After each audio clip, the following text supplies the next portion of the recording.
น้องจักปีแล้ว15ยังเจ้าชงแม่15ปีเห็นบ่โอ้เป็นวัดเป็นไข้ก็แต่บ่นึกก็บ่อยากให้กินนะเป็นวัดเป็นไข้เป็นไข้อยู่พี่น้องเนาะเขายังจักโลน่ะน้องขนมตานี่มื้อนี้น้องไม้มานำเฮาบ่ได้เนาะมาเบิ่งห้วยนี่นะกะกวางอยู่กวางอยู่พี่น้องเนาะนี่บนนี้ได้อยู่นี่ฮะบนนี้แม่นบ่นี่นี่เพียงพี่น้องเนาะบ่แม่นบ่สม่ำเสมอเถอะฮะแม่ทางนั้นก็ต้องได้ท่มอีกเนาะ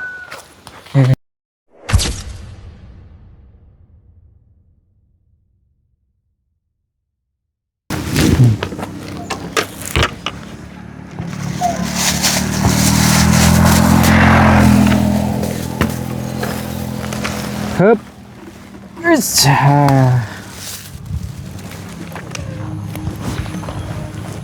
รถลงไปบ่ได้แล้วพี่น้องเอ้ยทางมันยาก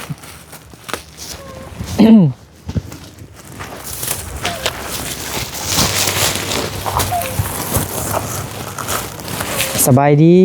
พี่น้องเบิร์ดสู่หูสู่คนที่เคารพหักแพงเด้อยินดีต้อนรับเข้าสู่ส่องบ่าวนึกพับไลเส้นเก่าเหมือนเคยพี่น้องเนาะคือ มื้อนี้บ่าวนึกขึ้นมาหาน้องไม้เนาะน้องไม้ว่าบ่สบายว่าซั่นเป็นไข้เป็นหวัดเนาะบ่แม่นแต่น้องไม้น้องชายของน้องไม้เกือบเป็นหมดครอบครัวเลยพี่น้องเนาะเป็นหวัดเป็นไข้ว่าซั่นบ่าวนึกก็เลยซื้อยามาพี่น้องเนาะซื้อยามาหมดตั้ง200,000ปลายเพิ่นพี่น้องเนาะยาเด็กน้อย6ปีเด้5-6ปีเด้แล้วก็ของน้องไม้เด้เนาะน้องไม้ก็อายุก็15ปีเพิ่นก็ในหมอเพิ่นก็จัดยาให้เนาะวางยาให้หมดตั้ง207,000พุ่นพี่น้องเนาะมื้อนี้ก็ซื้ออันปลาเนาะปลานิล2ตัวใหญ่แล้วก็เป้านี่ก็FC ทางอเมริกาเนาะไอเกิดเพิ่นให้ซื้อเป้านี่ขุดดินใส่เป้านี่แล้วก็เกินจังได๋เขาแบบใส่เอาขี้ดินใส่เป้านี่ก็กองไว้พี่น้องเนาะอันคันบอลอันทางล่างสิเฮ็ดเฮือนน้องไม้หั่นน่ะบ่นึกซื้อมา20ทุ่งหรือว่า20เป่า20หน่วยพี่น้องเนาะนี่เรื่องเขาเจ้าขุดดินนั่นบ่ฮู้ว่าเขาเจ้าขุดแล้วล่ะบ่เนาะขุดเพิ่มอีกนะต่อไปหั่นนะสบายดีทุกคนสบายดีน้องไม้บ่สบายบ่อ๋อสบายดีเด้อพ่อย่าพ่อเด้พ่อก็บ่สบายพ่อก็เป็นไข้พี่นกน้องไม้มาให้ก่อนน้อยสิบอกวิธีกินยานี่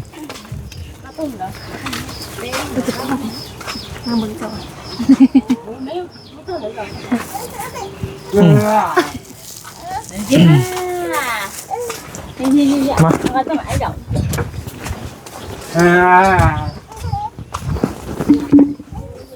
บอกวิธีเขากินยาก่อนทำไมก่อนโอ้ตาแกนตาแดงอยู่เด้อากาศเปลี่ยนแปลงพี่น้องเนาะเริ่มหนาวแล้วยังมาฮอดยามหนาวเท่าใดฮอดเดือน11ซื่อๆเดือน10ซื่อๆเดือน11ลาวเดือน12เดือน1เดือน2พุ่นแหละจึงหนาวแฮงเนาะเดือน2หนาวที่สุดพี่น้องเนาะเดือน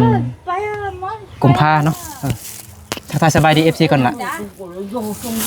สบายดีสบายดีเนาะ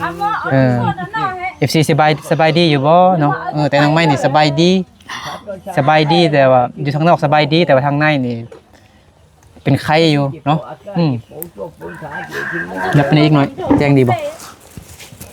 Sao nó เห็นบ่ดู có chuyện rồi đánh đi à. นี่อันนึงซื้อยามาทางน้องของน้องไม้เนี่ยแล้วก็ของอันโควิดเด้งชงลีนั่นได้ด้านนี่ชื่อมารวม 270,000 กีบพี่น้องเนาะอันหมอเพิ่นเขียนราคาติดบันนี้อีกโอ้เป็นไข้นี่เป็นหวัดนี่กินขนมบ่ได้เลย Mà nơi tiền san thường bảo san thường กินตอนเช้าตอนซวยตอนแรงเลย san thường อันนี้ก็ อาศัยคือมันมีบ่วงอย่างนี้นี่ใส่เต็มบ่วงเลยนี่อันนี้ของเด็กน้อยเด้อ đời จังหน่อยจึงให้ของน้องไหมเนาะอันนี้มัน6 phải tủa อันนี้ของน้องเด้งมันมี3อย่าง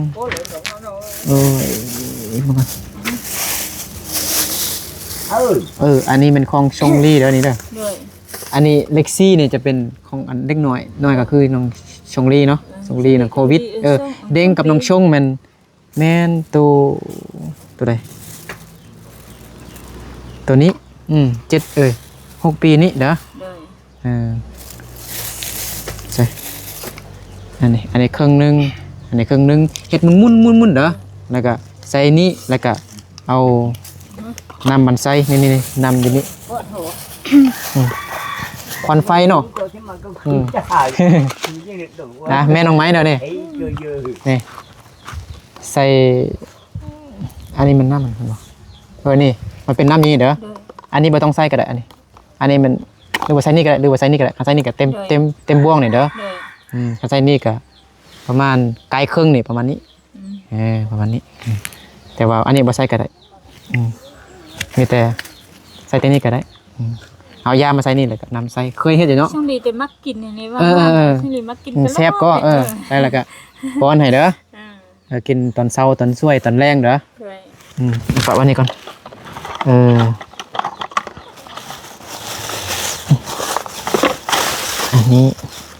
อันนี้ก็ใส่นำกันเลยนี่เด้อ rồi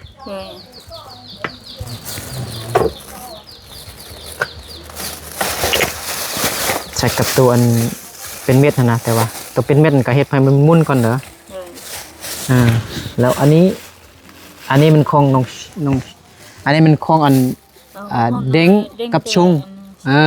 โควิดกับอันชงลีแบบนี้4 ปี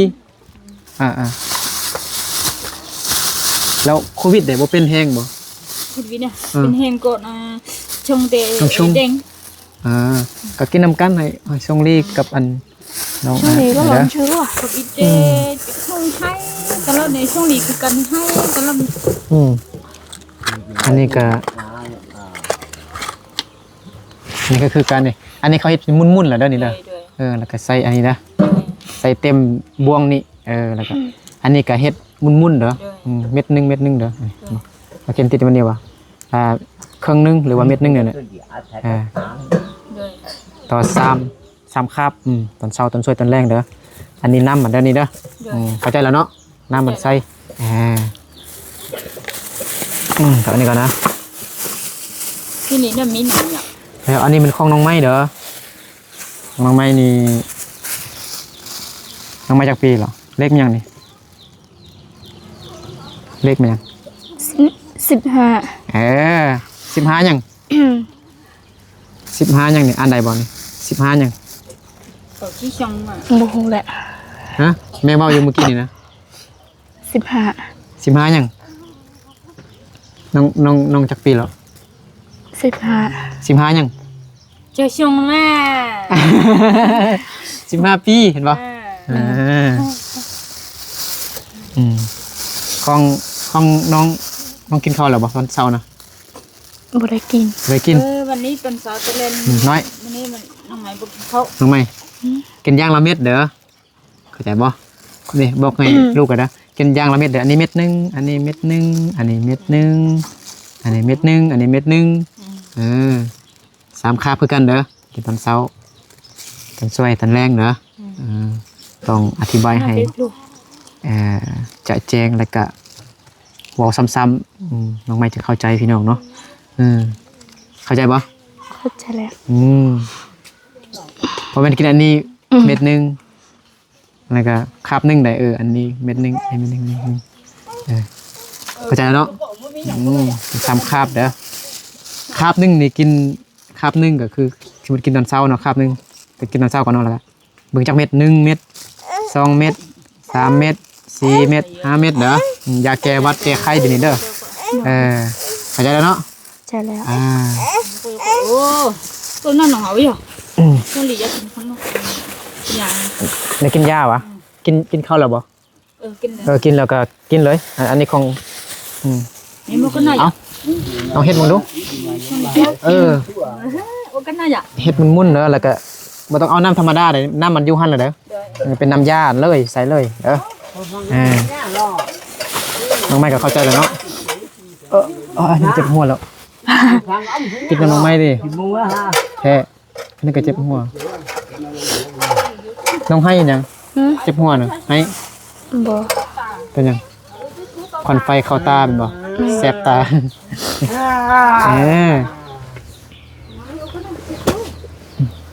เอาคิดว่ามันชิดินบ่แม่นโอ้กินขนมบ่ได้ที่เป็นยาแล้วก็ปลานิ่นมาย่างหันเป็นเงินของ FC เด้อFC หลายคนที่ฝากมาให้ตั้งแต่เดือนก่อนๆพุ่นแหละแล้วก็มานี่ตอนมานี่แม่นมีอันไอวุฒแล้วก็ไอเกิดไอวุฒอยู่ทางฝั่งไทยไอเกิดอยู่ทางอเมริกานี่ซื้อยาหมดล็อกไกไล่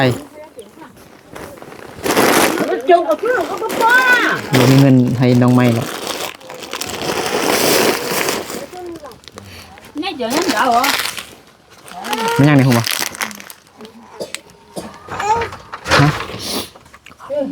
ฮะ บ่ฮู้ มันขนมอะไรนี่นะมีไว้เนี่ยยำๆเนี่ยจะเป็นท่องน้อยเด้เห็นบ่ยำกินละลากก็ได้มุนกินกับข้าวก็ได้กับข้าวกินยำกินก็ได้ฮู้บ่ยำกินคือเรากินข้าวปุ้นคือเฮากินมื้อนั้นบ่หรือว่าต้มก็ได้เด้อต้มแบบธรรมดาลวกธรรมดาก็ได้เด้อแต่มันอาจจางๆเลยค่ะน้องต้มคันกินละลานี่แซ่บอยู่ให้น้องไม้นี่จักทงเนาะ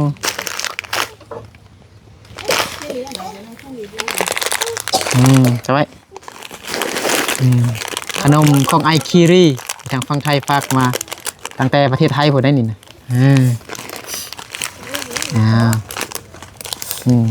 เอาใส่พกเสื้อให้อันน้องโควิดใส่เสื้อนี่หน่อยมานี่ก่อนน้องว่าชอจูเอาเสื้อพกน้องไม้เป็นผู้จับไปเด้อบนหัวจักทงนี่กินลิ้นกันได้กินกับข้าวกันได้เด้อกินดิบกันได้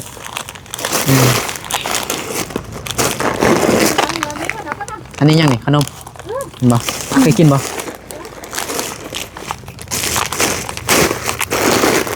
ขนมไอคิรีฝักม่านเอาบ่ใส่อันนั้นสั่นไอ้บ่ได้ใส่ถุงยางน่ะไอ้ใส่นั่นมาอันดังนะ เอานุ่งทรงเหรอบ่น้องชงลีมาให้แม่เลยให้ย่าเลยย่า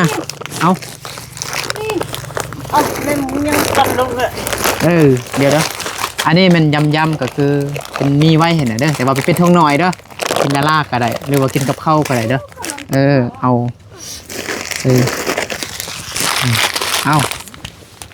ตัดกันไงโดยขอบใจไอคิรีเพื่อนเนาะดูอวยพรให้เพื่อนได้หน่อยอวยพรให้ FC เลยผู้ใจบุญน้องไม้ขออวยพรว่าทำไมหนึ่งดูน้องไม้ขออวยพรว่าทำไมหนึ่งดูฮะว่าบ่ได้เจ็บบ่ได้เจ็บคอคือว่าลมน้ำไอ้นึกได้ฉันนะฮะเดี๋ยวไอ้นึกอวยพรแทนกันเลยน้องไม้ขออวยพรFC ผู้ใหญ่ใจดีผู้ใหญ่ใจบุญเบิดสุขคนจงอยู่ดีมีแห้งสุขภาพแข็งแรงความเจ็บจะได้ความไข้อย่าให้มีเนาะให้มีแต่ความสุขความ ความสุขความมันมานเนาะเราไม่รวยเนาะอายุมันควันยืนสาธุ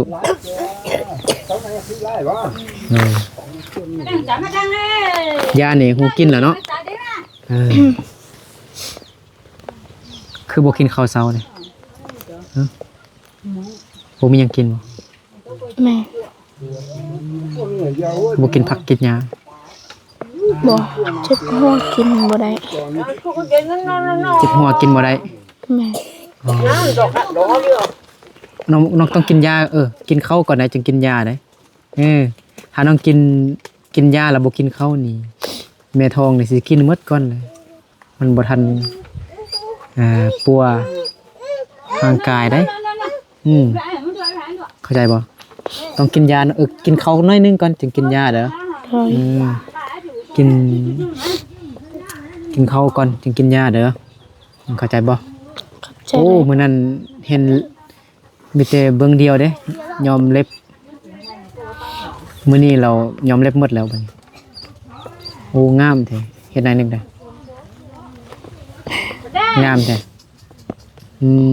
ลูกเทวดาได้นี่ น้องไม้เป็นลูกเทวดาฮู้บ่ฮู้ลูกเทวดาบ่ โมโห ลูกเทวดาลูกเทวดาหั่นนะลูกคนหนู ลูกคนหนูดินเขาขุดแล้วบ่หน่อย แล้วล่ะ เป่าที่ไอ้นึกซื้อมาเมื่อกี้อันเด้อเขาขุด อันดินใส่เป่ามันก็ยองใส่ทางล่างเฮือนหรือว่า คันพ่อแม่น้องทางอันทางห้วยหั่นนะทางลุ่มหั่นนะเราจะขุดดินใส่เป่าแล้วก็เอาบึ้งน้ำนะคือเฮาเอาไปอัดคอนน่ะนะไปซอกปลาเนาะจะมีห้วยมาแล้วก็ตักเอาขี้ดินอยู่แคมห้วยหั่นแหละใส่เป่าหั่นเต็มแล้วก็มัดปากมันดีๆแน่นๆแล้วก็เอามัดปะไว้ครึ่งกลางห้วยเลยแบบมันเป็นบึ้งไปนะน้ำก็จะบึ้งเขาก็จะตักเอาน้ำอยู่บนห้วยหันบนที่เขาบึ้งหันแล้วก็เอาน้ำไปหดผักหดต้นไม้หดพืชอีกอย่างต่างๆอยู่ในสวนเขาตันน้ำให้เป็ดลิ้นก็ได้มื้อนั้นFC ว่าสิซื้อเป็ดซื้อไก่ให้น้องไม้เลี้ยงบ่นั่นบ่ฟังไอ้นึกซ้ำมันบ่ ฟังเลยทำไมบ่ฮู้ ไม่บ่ฮู้ FC ว่าสิซื้อเป็ดซื้อไก่ให้เลี้ยงบ่FC สิซื้อเป็ดซื้อไก่น้อยให้น้องไม้เลี้ยงบ่เข้าใจบ่ปุกไก่ เข้าใจแล้ว แม่นบ่ แม่ ภาษามุงมันปุกไก่บ่เกลือไก่อ่ะนะมันเลี้ยงไก่ได้เลี้ยงไก่ว่าจังได๋ภาษามุงเลี้ยงไก่ว่าจังได๋บ่แม่นปุกไก่เลยบ่ฮู้เป หมูเป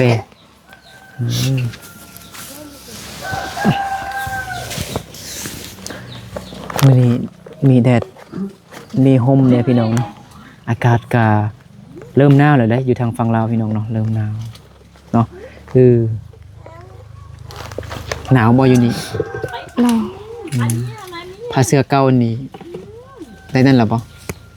ได้ห่มหรอบ่บ่แม่นได้ปูนอนหรอบ่ ปลูกเลย เสื้อนะผ้าเสื้อนะปูนอนอยู่นี่เป็นจังไดมันนุ่มดีบ่นิ่มดีบ่นอนหลับสบายบ่ แม่ อันนั้นแม่นเอาผู้บ่าวมานอนนำบ่ บ่ บ่มีอย่าให้เด้ออดเอาเด้อน้องไม้อกหัก บ่แม่น เขาว่าน้องไม้ท้องเขาว่าน้องไม้มีลูกมีลูกนำผู้ใดแม่นบ่น้องไม้มีลูกบ่ตรงนี้ บ่มี บ่มีตัว เท แท้น่ะจักเปอร์เซ็นต์จักเปอร์เซ็นต์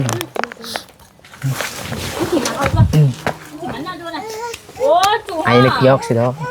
ไอ้นึกเว้าตาม FC ซื่อๆดอก FC ว่าน้องไม้ท้องบ่แม่นเว้าให้คนอื่นเลยเว้าให้ไอ้นึกอีกว่าเบานึกท้องกับน้องไม้ไม่รับผิดชอบว่าซั่น ไว้นึกจนงงเลย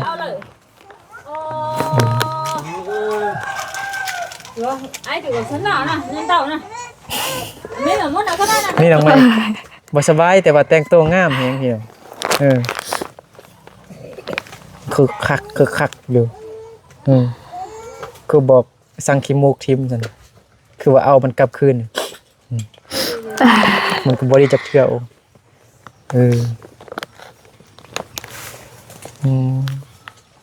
ทั้งไม่จอยเลยได้กินยามื้อนั้นเนาะกินยาไอ้นึกซื้อมาให้มื้อนั้นเด้ยาโทรศัพท์แม่นบ่ แม่น ทั้งไม่ก็จอยแล้วบัดนี้น่าฮักแล้วดิเล็บมือนี่คือลูกเทวดาแล้วบัดนี้ลูกนางฟ้า คุณหนูเนาะก็คุณหนูบ่แม่นเทวดาผู้ชายจึงเขาจึงเอิ้นเทวดา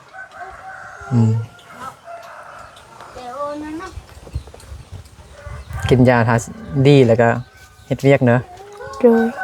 เขาบ่จ้างไปเกี่ยวข้าวบ่หน่อย บ่ หรือว่าน้องใหม่บ่ไป บ่ เขาบ่จ้าง แม่น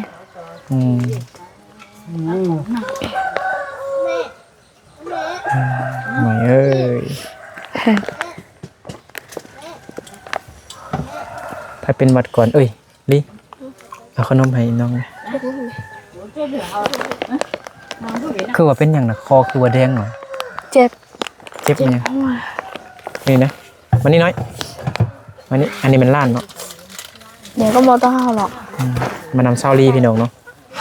สบายดีซาวลี สบายดี ซาวลีเอาขนมให้ล้านกันไปอยู่หน้าคนนี้เมื่อกี้บ่เห็นเลย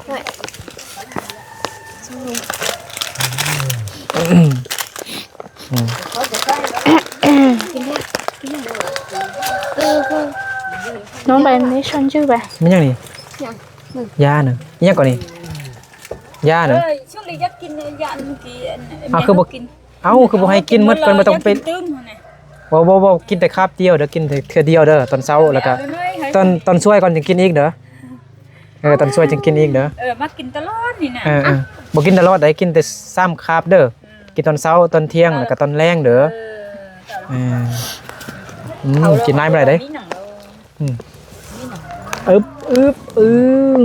กลืนกินยาแล้วก็ดีแหละน้องไม้ก็กินข้าวแล้วก็กินยาเด้อ โดย ฟังความเด้อบ่แม่นว่าเป็นไข้เป็นหวัดเราไปกินเหล้ากินเบียร์บ่ได้เด้ไอ้นึกเอาไม่แซ่ใส่เลยเด้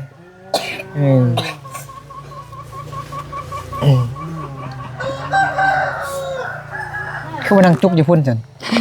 โควิดกินขนมแล้วบ่เบิ่งขนมสีเขียวๆเมื่อกี้เอาให้บักกะลายแล้วเมื่อกี้เอาให้น้องแม่หน่อย น้อง ขนมหน่อยโอ้เป็นหวัดเป็นไข้ก็แต่บ่นึกก็บ่อยากให้กินนะเป็นหวัดเป็นไข้เป็นไข้อยู่พี่น้องเนาะ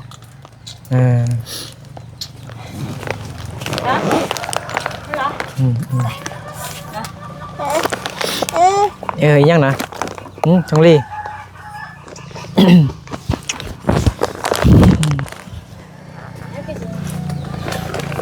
ใครชื่อ ผู้ใดขุดดินนะแม่นผู้ใดขุดดินนะ พ่อ ผู้ใดขุดดินพ่อกับแม่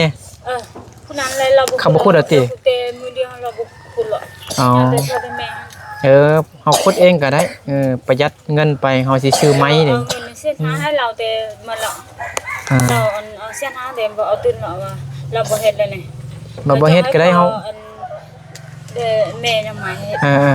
พ่อแม่น้องไม้เฮ็ดก็ได้ ยังน้อยเดียวเฮาเราเขาเป็นไผบ่เลยพ่อแม่บ่ได้ไป ยานี่พอกินน้ำก็ได้ผู้ใหญ่กินยาเม็ดบ่เป็นหยัง เสาร์นี่แม่เอาปลา กินปลาร้ากินยาติดหัวไอ้นึกทำเขาว่าเบิดเด้มีไล่ฮ้านเขาปิดฮ้านเพราะว่าเป็นวันเสาร์วันอาทิตย์เขาหยุดเวียกหยุดงานเขาเจ้าบ่ได้เฮ็ดเวียกมีแต่ฮ้านนอก เสาร์ก็เท่าไหร่ล่ะ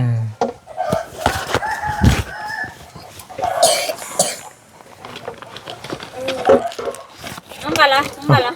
เอาเงินให้100,000ก่อนเด้อซื้ออีหยัง ซื้อบัตร ซื้อบัตรเอ้าไปซื้อข้าวกินเอานบเอางาม ใช่ ๆปาดเถอะเล็บมือเพิ่น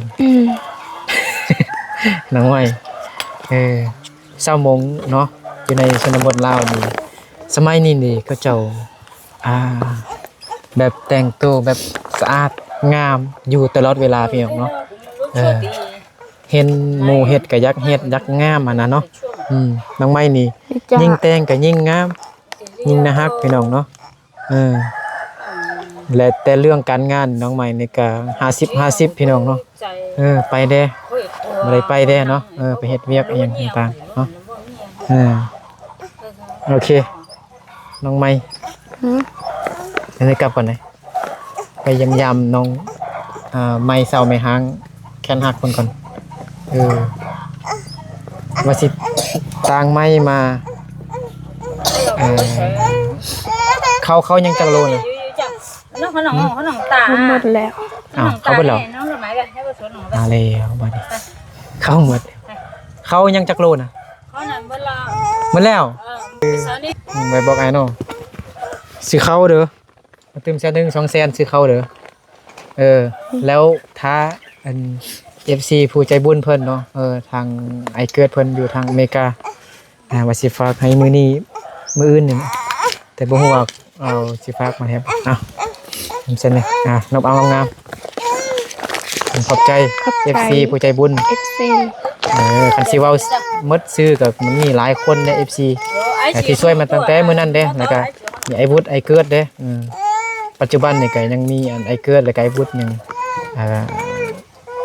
เป็นห่วงเป็นใยน้องไม่อยู่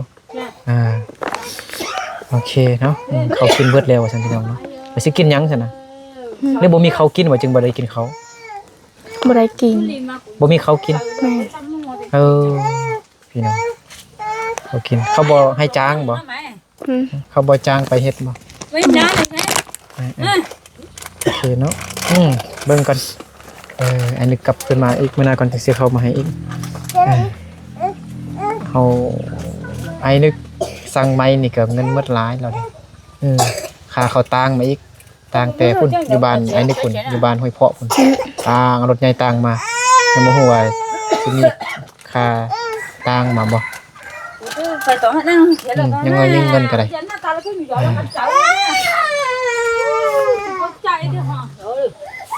บ่มีเขากินเลยมื้อนี้บ่ได้กินข้าวโอเคเนาะให้ดีไวๆเด้อน้อยเด้อไว้เด้อ โดย สู้สู้ นี่ยังเลย เอาให้มั้ยยำทงใหญ่ก็มีเอาหน่อยมีไวๆของไอคิรีเพิ่นโอเคเนาะ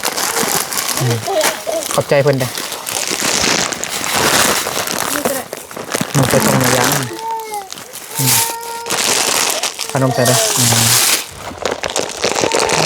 บ่มีเขากินจึงก็เลยบ่ได้กินข้าวเช้าสั่งจะมาไปซื้อกับมาหุงกินเอาเบิ่งมื้อหน้าบางทีมื้ออื่นมื้อไอ้นี่สิกลับมาอีกเด้อ โดย กลับมาซื้อเข้ามาอีกคันไอ้นึกถึกเลขคันไอ้นึกได้เงิน โอเคเนาะพี่น้องเนาะก็ขอบใจขอบคุณ FC เบิดสิฮู้สุคนเนาะขอบใจทางไอเกิดเพิ่นได้เนาะแล้วก็ไอวุฒิเนาะที่ยังเป็น FC ยังเป็นห่วงเป็นใยน้องใหม่อยู่ในตอนนี้เนาะปัจจุบันนี่เนาะก็เงินที่ FC ฝากให้ตั้งแต่มื้อเดือนก่อนๆพี่น้องก็ยังน้อยนึงอยู่พี่น้องเนาะมันก็ซื้อไม้ได้ก็หมดไปเนาะก็จ้างเพิ่นตังมาอีกเด้พี่น้องเนาะโอ้ยไม้ก็หายากพี่น้องเนาะจ้างเขาเอารถใหญ่ตังมาอีกมาฮอดบ้านน้องไม้นี่เนาะบ่ฮู้ว่าเขาสิเอาหลายซำใดเนาะไม้ก็ยังอยู่บ้านเกิดเมืองนอนของบ้านนึกพุ่นเนาะแต่ยังบ่ได้ตังมาเทื่อแต่ไม้หั่นเขาเอามาจากป่าแล้วมาไว้อยู่แคมป์ทางรถย่างแล้วทางรถใหญ่แล้วโอเคเนาะเอาสำหรับคลิปนี้บ่นึกกับน้องใหม่กับขอลาพ่อแม่พี่น้องเบิร์ดสุขุสุขคนไปก่อนเนาะ แล้วพบกันในคลิปต่อไปเด้อเนาะสบายดีน้องไหมน้องไหมว่าสบายเนาะสบายดี สวัสดี น้องไหมดีไว้เด้อ โดย เป็นใครพี่น้องเป็นวัดเนาะเป็นทางครอบครัวเลยพี่น้องเนาะไปก่อนทางนี้ก็มีทางพี่น้องเนาะบ่นึกคิดว่าบ่มีเส้นทางเข้าไปในห้วยนี่พี่น้องเนาะบ่นึกจะอัปเดตบ่แม่นดินดอกอัปเดตแต่ห้วยนี่นะพี่น้องเนาะห้วยที่FC ทางอเมริกาเนาะไอเกิดเพิ่นให้บ่นึกท้ายให้เพิ่นเบิ่งเนาะท้ายให้ไอเกิดเพิ่นเบิ่งเนาะนี่เนาะก็น้ำกับใสดีพี่น้องเนาะก็มีคิดว่าบ่มีหินเด้มีหินอยู่พี่น้องเนาะนี่อันนี้คือห้วยที่ไอเกิดเพิ่นให้บ่นึกท้ายเนาะนี่มื้อนี้น้องไม้มานำเฮาบ่ได้เนาะมาเบิ่งห้วยนี่นะน้องไม้เป็นไข้พี่น้องเนาะมีหินเลยนี่เอาไปเฮ็ดเงินก็ได้นี่ก่อนอยู่นี่มันสั้นเนาะมันสั้นแต่เห็ดลกเป็ดลกไก่น่าจะได้อยู่เนาะได้อยู่เพราะว่ามันมีดันเพียง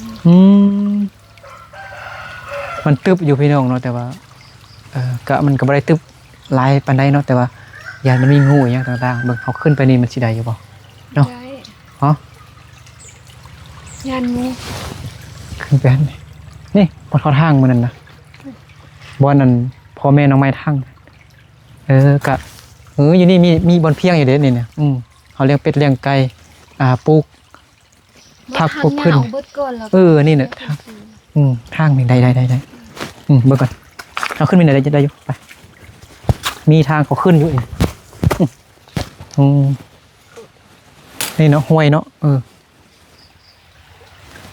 คันขุดดินนี่มาถมนี่ก็น่าจะได้อยู่เบื้องนั้นก็มีดินอยู่เลยดินงามๆอยู่ในเพียงๆอย่างนี้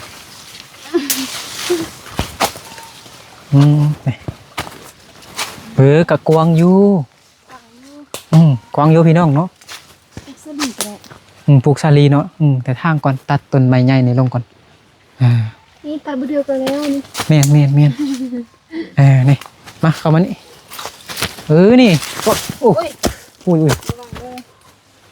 นี่บนนี้เพียงยี่อันนี้มันสั้นอยู่พี่น้องเนาะ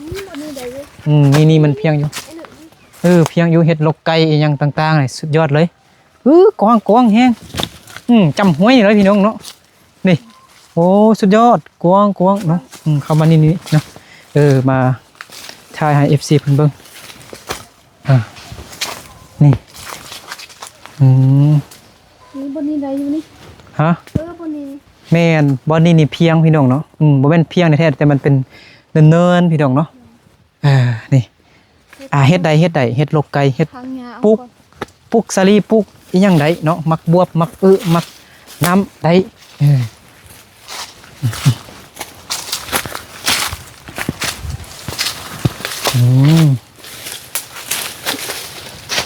มามาเบิ่งดินก่อนแม่น้องไม้กับทางหญ้าอยู่นี่เด้พี่น้องเนาะเห็นบ่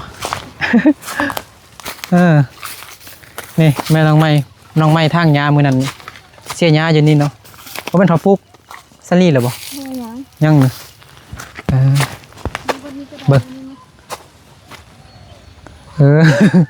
นี่ขุดสิแล้วแต่ยังบ่ทันอันนั้นเถื่อปึ๊บอันนี้